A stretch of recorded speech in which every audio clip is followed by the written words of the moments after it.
오늘은 출애굽기 21장 12절에서 17절까지 말씀입니다.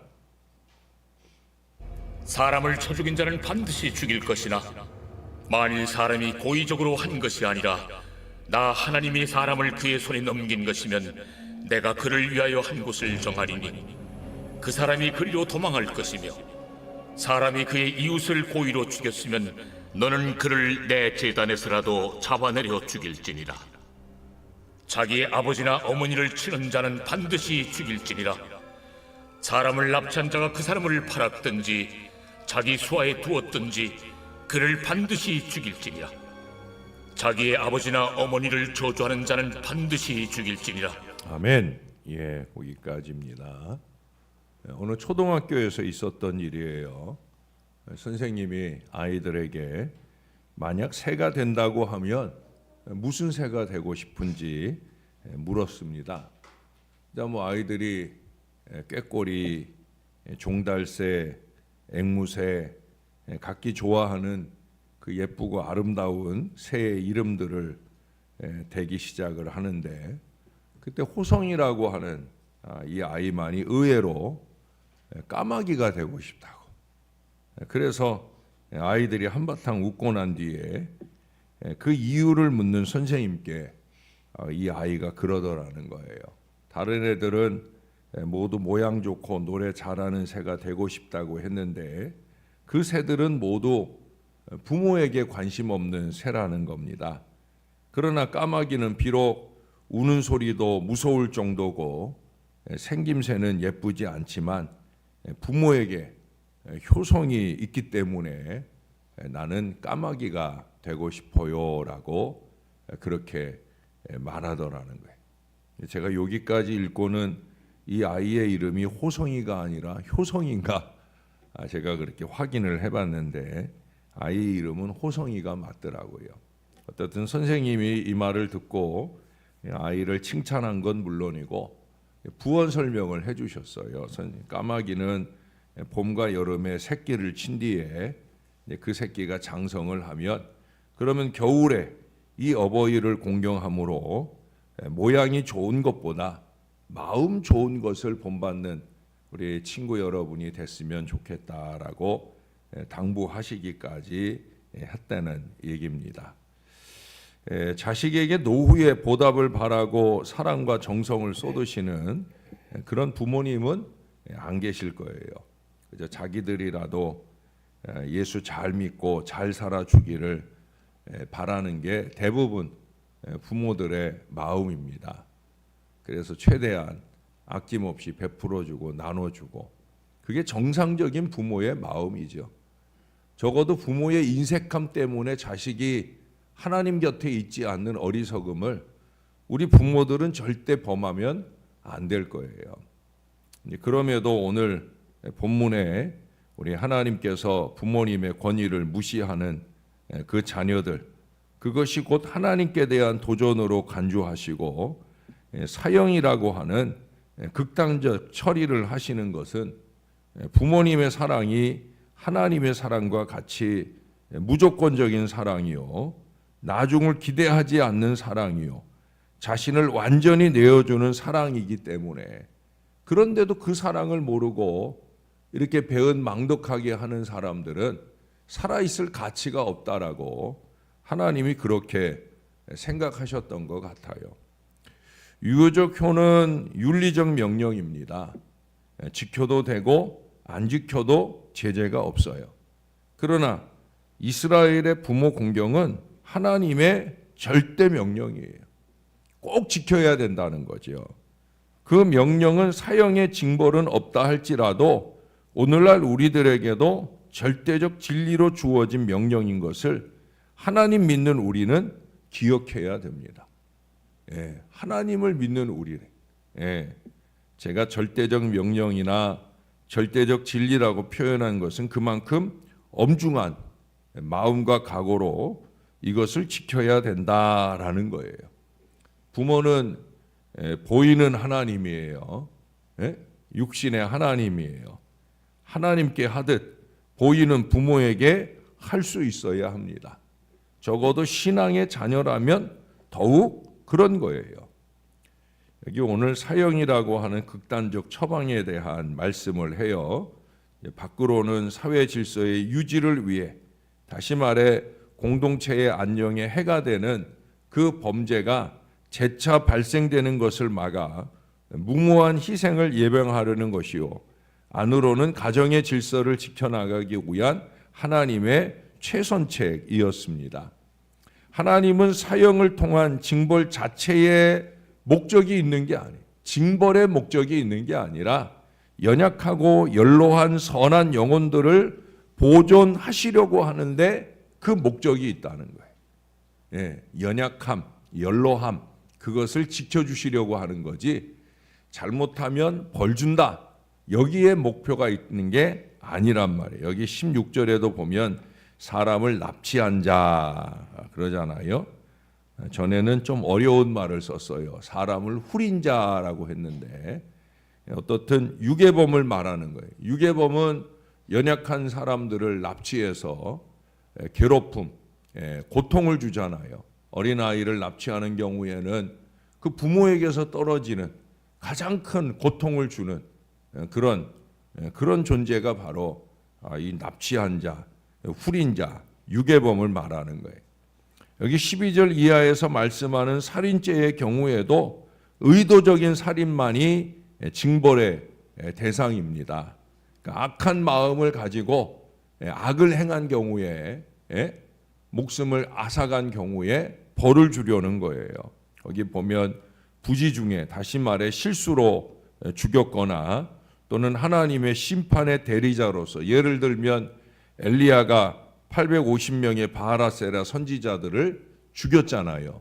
그런 것 같은 살인이 이루어진 경우에는 그 징벌에서 제외가 됩니다. 나중에 보겠지만 이 전국에 6개의 도피성을 두어서 이와 같은 살인자들을 보호하고 그 이상의 피해 보복을 막으셨던 하나님이신 걸 우리는 잘 압니다. 이러한 차원에서의 사형제도의 폐지 가능성은 우리가 충분히 논의할 여지가 있다고 보여집니다. 그러나 그 악한 본성이 개선되지 않는다고 하면 그야말로 무기로라도 그 감옥 안에 가두어둘 필요는 있을 거예요. 어떻든 하나님께서 관심하고 있는 연약한 자, 연로한 자의 보호는 안으로는 가정에서, 밖으로는 사회에서 우리의 행동의 기준이 되어야 합니다.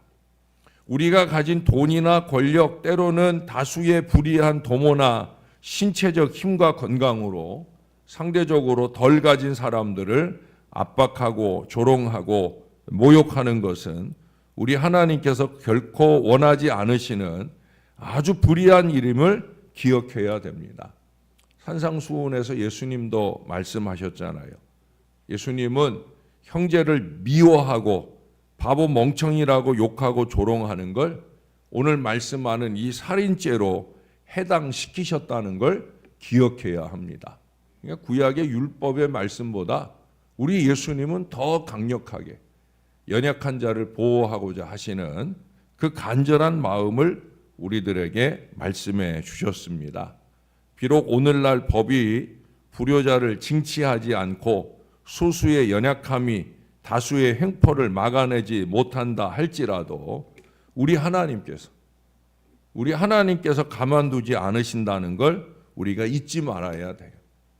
잠언서 30장 17절에 가보면 이런 말씀을 해요. 아비를 조롱하며 엄히 순종하기를 싫어하는 자의 눈은 골짜기의 까마귀에게 쪼이고 독수리 새끼에게 먹히리라. 여기서도 까마귀가 등장을 하는데, 여기서 등장하는 까마귀는 하나님의 진노의 막대기로 등장을 해요. 그래서 이렇게 악하고 불의한 자식들은 까마귀에게 쪼이고 심지어 독수리 새끼에게 먹힌다라고까지 하나님이 말씀하신 거예요. 하나님이 가만히 안 두신다는 거죠. 그런 옛날 얘기가 있어요. 어느 마을에 아주 소문난 불효자가 있었습니다. 늙고 힘없고 더군다나 아내를 일찍 떠나보내고 홀로 계시는 아버지를 노골적으로 구박하고 학대하고 귀찮아하는 그런 아들이에요. 그러나 이 노부는 불효막심한 그 아들에게서 태어난 손자를 아주 끔찍히 여기며 아주 귀여워합니다. 뭐 대부분 어르신들이 그러지 않겠어요? 그래도 동네 사람들이 볼 때는 좀 의아한 거예요. 그 아비 하는 짓을 보면 그 손자도 미울 텐데라고 생각하면서 그 아버지에게 물어요. 예? 못되게 구는 자식의 아들인데 밉지 않으시냐고 그렇게 물어요. 그럴 때 이 아버지가 그랬더라는 거예요. 밉기는요. 이 자식이 커서 내 원수를 갚아줄 텐데 얼마나 귀여운데요? 라고 그렇게 말하더랍니다. 좋은 아버지는 아니었던 것 같아요.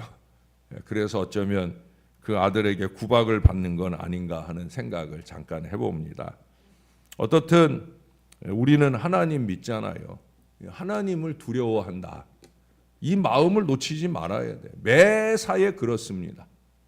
눈속임하고 살면 안 되는 거예요. 하나님 앞에 살아야 된다. 제가 늘 강조하는 말 아닙니까?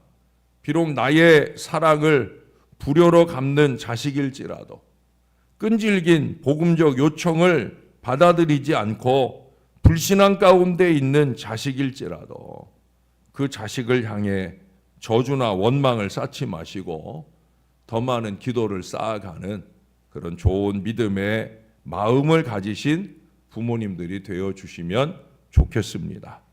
내 손주들이 아니라 우리 하나님께서 다 갚아주셔요. 그러나 그조차도 우리가 원하는 바는 아니잖아요. 하나님이 갚아주시면 어쩌나 오히려 우리는 그것이 염려가 돼요. 하나님 제발 우리 아이들이 자기가 하는 것을 알지 못하고 하니까 우리 아이들 좀 이쁘게 봐주세요. 우리 믿음의 부모들이 그런 기도해야 되지 않겠습니까? 악으로 악을 갚는 사람이 아니라 선으로 악을 갚아줄 수 있는 그런 믿음의 사람, 저나 여러분이 우리의 부모나 자식을 향해서만 아니라 밖으로 사람들을 향해서도 그런 믿음의 마음으로 살아낼 수 있는 하나님의 사람들이 꼭 되시기를 우리의 구주 되시는 예수님 이름으로 간절히 축원합니다. 우리 하나님, 하나님의 은혜를 감사합니다. 하나님께서 우리 아버지가 되어 주셔서 우리가 기도할 때마다 아버지, 아버지 부르며 하나님께 기도할 수 있는 하나님의 친자식 삼아 주셔서 너무 감사합니다. 우리의 모든 신앙적 행위들만 아니라 마음가짐조차도 하나님의 자녀다운 하나님의 마음을 품고 살아가게 도와 주옵소서. 오늘도 부족한 종을 통해 말씀하신 대로 하나님께서는 죄 짓는 자들을 벌하는 게 목적이 아니라 죄 안 짓는, 아니 그 이상 그 연약함을 돌보고 그 마음의 선으로 품고 행하는 믿음의 마음을 간절히 촉구하시는 걸 잊지 말게 도와주시고 하나님 믿는 사람다운 아름다운 믿음의 마음으로 하나님께도 행하고 사람들에게도 행하되 특별히 우리의 사랑하는 자손들을 위한 좀 더 덕스러운 믿음의 마음으로 아름답게 말하고 행동하게 우리를 붙들어 주옵소서. 예수 믿는 부모들이 하나님 믿음의 본을 따뜻하고 아름답게 보여줄 수 있도록, 그래서 믿음의 가문들마다에서 예수를 대대로 잘 믿게 되는 이 믿음의 은혜와 능력의 역사가 아름답게 나타나게 도와 주옵소서. 어차피 내가 짊어지고 갈 재산도 아닌데 하나님 그것 가지고 자식들 마음 아프게 하고 힘들게 하고 그런 어리석고 악한 부모들이 되지 않게 우리의 마음을 좀 녹여 주시옵소서. 풀어주고 내어주고 그래서 그들이 잘 살게 되기를 늘 소원하는 간절한 믿음 마음으로 사는 건강한 부모들이 되게 하시고 우리 사랑하는 자식들도 부모님의 그 사랑을 제대로 깨달아 우리도 우리 부모님들처럼, 우리도 우리 영원한 아버지이신 하나님처럼 그렇게 좋은 마음으로 이 땅에 살아야지 하는 믿음의 마음들이 자랄 수 있게 우리의 자식들을 붙들어 주옵소서. 하나님, 우리의 가정들마다 행복하기를 소원합니다. 가족 모두가 만날 때마다 서로에게 위로가 되고 힘이 되고 용기가 되는 복된 가정들이 다 될 수 있게 도와 주옵소서. 하나님, 우리 신월제일교회를 누구보다 사랑하고 아끼셨던 우리 김용만 장로님이 많이 위독하십니다. 우리 하나님, 귀한 영혼을 꼭 붙들어 주시고 영원한 천국의 소망을 분명히 간직하고 하나님, 마음 준비를 다 끝내놓으신 우리 김용만 장로님, 하나님께서 꼭 붙들어 주셔서 이 땅의 생애가 이제 하나님 뜻대로 다 끝내고 갈 영원한 천국의 복된 소망으로 이끄실 거라면 우리 장로님 고통받지 않고 천국에 이를 수 있는 그런 하나님의 은혜와 긍휼을 베풀어 주옵소서. 마지막까지 이 아버지를 향한 효도를 놓치지 않고 있는 두 남매의 가족들을 꼭 붙들어 주시고 특별히 홀로 남으시게 될 우리 정길랑 권사님의 마음이 의연하게 준비되고 있는 걸 너무 감사합니다. 여종을 꼭 붙들어 주셔서 우리 사랑하는 남편 천국 걸음을 편안하게 잘 모실 줄 아는 신실한 아내가 되게 하시고 자녀들 앞에 믿음의 본을 세워주시는 꿋꿋한 우리 권사님 될 수 있게 은혜 베풀어 주시옵소서.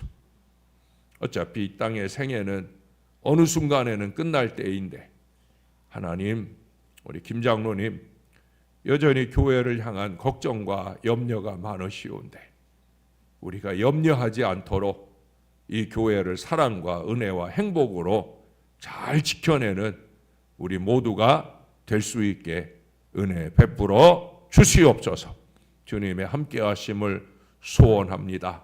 감사합니다. 예수님 이름으로 기도합니다. 아멘.